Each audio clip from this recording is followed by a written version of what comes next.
Il existe un terme, un petit mot qui est très polémique dans notre métier.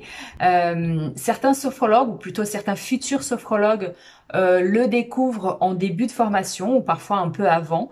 Et bon, certains sont surpris, ce que je peux comprendre d'ailleurs, mais certains sont carrément très déçus lorsqu'ils apprennent que lorsqu'on est un sophrologue, nous n'avons pas des patients, mais plutôt des clients.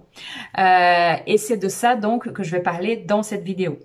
Dans cette vidéo aujourd'hui, je vais donc vous aborder pourquoi est-ce que nous n'avons pas de patients, et ça c'est super important. Nous avons différents termes hein, pour parler des personnes que nous accompagnons. Nous ne sommes pas obligés d'utiliser le terme client. Et je vais aussi vous expliquer toute la philosophie derrière ce rejet du mot patient et le choix du mot client. C'est pas juste un mot qui a été choisi comme ça par hasard. Il y a une vraie histoire derrière, il y a une vraie philosophie.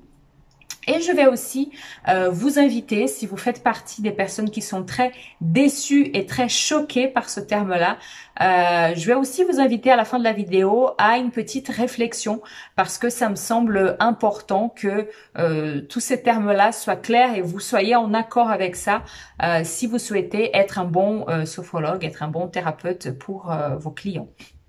Il existe donc différentes façons de parler des personnes que nous accompagnons en cabinet ou ailleurs lorsque nous sommes sophrologues. Clients, comme je l'ai déjà évoqué. Nous pouvons aussi, alors certains sophrologues, la plupart des sophrologues, il y a deux termes qui reviennent souvent. Sophronisant, qui a fini aussi par être abandonné par d'autres sophrologues à un moment donné, puisque ça pouvait faire un amalgame avec analysant, donc le client, le patient du psychanalyste. Donc analysant, ça a aussi été abandonné à un moment donné, plutôt pour l'utilisation de sophroniser. Donc aujourd'hui, ce que je vois dans la bouche de la plupart des sophrologues, c'est mésophronisé ou mésophronisant. En tout cas, s'il y a un terme qu'on va éviter à tout prix, c'est le terme patient. Et pourquoi est-ce qu'on va éviter le terme patient? Pour différentes raisons. Et la première raison, et la plus évidente, c'est que le sophrologue n'est pas un professionnel de santé. Alors certains sophrologues peuvent l'être, certains sophrologues étaient déjà, avant de devenir sophrologue, ils étaient, je sais pas, sage-femme, infirmière, psychologue, etc. Et donc, dans leur cas, ils peuvent faire référence aux personnes qu'ils accompagnent comme étant patients, puisqu'ils sont professionnels de santé. Donc, moi, étant donné que ce n'est pas mon cas, par exemple, moi, je ne suis pas professionnelle de santé par ailleurs, et le fait d'être sophrologue ne fait pas de moi une professionnelle de la santé non plus. Donc clairement, je n'ai pas de patient. Le fait d'éviter d'utiliser ce terme évite aussi de créer un amalgame dans la tête des personnes que nous accompagnons, qui peuvent imaginer, on ne sait pas toujours quelle est la formation d'un sophrologue, d'où il vient, qu'est-ce qu'il faut comme diplôme pour être sophrologue.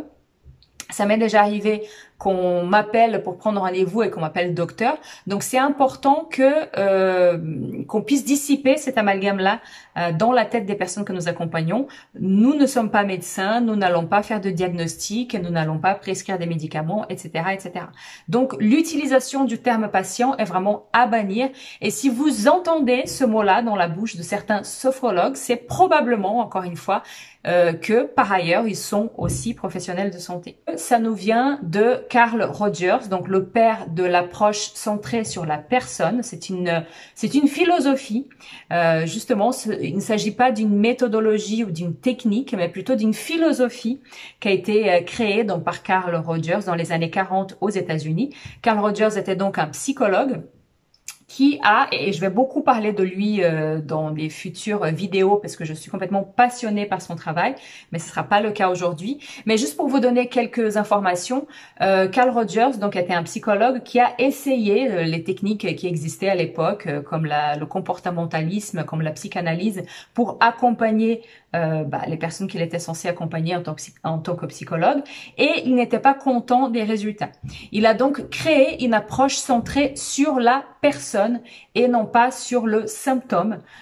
C'était donc une révolution dans la façon d'accompagner dans la relation thérapeutique, donc une approche qui est vraiment centrée sur la personne, sur ses ressentis, sur ce qu'elle vit ici et maintenant, et non pas une recherche de symptômes pour caser cette personne et la mettre à l'intérieur d'une grille de lecture qui correspondrait, voilà, à un diagnostic ou quelque chose comme ça. C'est donc une approche qui est complètement différente, et c'est pour ça d'ailleurs qu'il aimait dire qu'il s'agit d'une philosophie et non pas juste, c'est quelque chose qui doit vraiment, le thérapeute qui l'utilise doit vraiment être habité par cette philosophie et non pas juste en train d'appliquer une méthodologie, une technique. Une autre caractéristique importante de cette relation, c'est le manque d'hiérarchie entre le thérapeute et donc pour Rogers, le client. C'est-à-dire que le thérapeute n'est pas celui qui va donner des réponses, celui qui a un diagnostic à poser, celui qui va juger, qui va donner des conseils. Mais Rogers se considérait donc, il estimait que la vraie position du thérapeute est une position d'égal à égal avec son client. Pour cette relation complètement nouvelle, il fallait donc un terme complètement nouveau, et c'est pour ça que donc Rogers, dans les années 40, a évoqué le terme client pour parler des personnes qui l'accompagnent. Une autre raison pour laquelle on préfère le terme client au terme patient, c'est parce que dans patient, il y a quelque chose justement de passif. Le patient est celui qui est passif, qui attend une réponse de quelqu'un qui sait plus que lui. Le client, c'est tout à fait le contraire. Le client, il a sa place dans la relation. Le client, il est actif. Le client, il est impliqué. Et le client est vraiment le centre des attentions de son thérapeute, tandis que dans la relation patient-médecin, il y a quand même une certaine hiérarchie. Dans l'approche centrée sur la personne, toutes les attentions du thérapeute sont vraiment tournées vers son client. Ce n'est pas le thérapeute qui est la star de l'accompagnement, mais plutôt le client. Et donc c'est pour ça, pour toutes ces raisons-là, que le mot client, il correspond beaucoup plus au type d'accompagnement que nous proposons plutôt que le terme patient, puisque la sophrologie est une thérapie dans laquelle le client doit être impliqué, il est vraiment acteur de sa transformation, il est vraiment acteur de son évolution. Et le sophrologue n'est pas le grand sachant, le grand savant qui va transformer et qui va modifier la vie de cette personne. Il est juste l'accompagnateur, il est au même niveau que son client, et il est juste quelqu'un qui connaît une technique et qui va aider, et grâce à sa présence et grâce évidemment à l'utilisation des techniques sophrologiques, qui va aider cette personne à trouver ses propres solutions. Donc, le terme client nous correspond beaucoup plus que le terme patient. Alors, je peux comprendre parfaitement que malgré toutes ces explications et toute la philosophie qu'il y a derrière, le terme client, il puisse rester un terme un peu difficile à digérer, un peu bizarre quand on n'a jamais entendu parler de ça. C'est vrai que le terme client fait plutôt penser à, je sais pas, au commerce, à un vendeur de tapis, ce qui n'est pas, voilà, nous ne faisons pas du commerce à proprement parler. Donc, je peux comprendre que ça puisse être un peu bizarre. Cependant, chez certaines personnes, il y a plus que une surprise, il y a une vraie déception. Certains futurs sophrologues sont vraiment déçus et limite en colère, je l'ai déjà vu en formation, lorsque on leur annonce que ils n'auront pas des patients à accompagner. Si c'est votre cas, et vous n'êtes pas obligé de vous dénoncer, vous n'êtes pas obligé de parler dans les commentaires que c'est votre cas, mais si c'est votre cas, je vous invite donc à faire une auto-analyse, à une réflexion personnelle. Quelles sont vos attentes justement par rapport au métier de sophrologue?